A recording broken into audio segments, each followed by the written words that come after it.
বাসার নিচে লাগছে মারামারি আর আমি গেছি কাজে। আসসালামু আলাইকুম, আশা করি সব ভালো আছেন। আর আলহামদুলিল্লাহ, আল্লাহ কাছে লাখ লাখ শুক্রিয়া। আল্লাহ তালা যে অবস্থা রাখছে আল্লাহর কাছে শুক্রিয়া জানাই। তবে আল্লাহর কাছে এইটাও জানাই যেন আল্লাহ তালা সব দুঃখ কষ্টগুলো শেষ করে ভালো একটা দিন উপহার দেয়। তো যাই হোক, এই গাড়িটাও ঢুকাইছিলাম, এই গাড়িটা রং করে শেষ করে বাসায় চলে যাবো।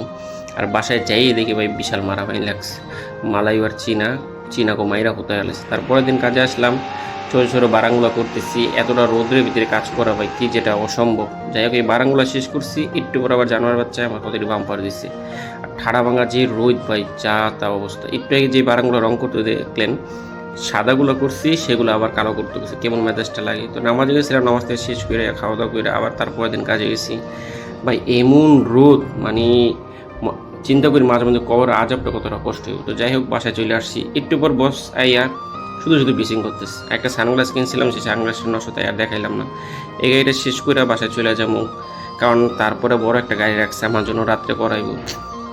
তো আমার রুটির দরকার নাই, মন দিল বেশ একটা খুব সুবিধার না, তাই চলে যাবো। আর বসে এখান তেল মারতেছে। তো যাই হোক, বাজার বাজার করলাম, বাজার বাজার করে সোজা বাসায় চলে গেছে। আর আজকে খিচুড়ি দিবস, খিচুড়ি খাওয়া দাওয়া করে শেষ, ঘুম পাইলাম।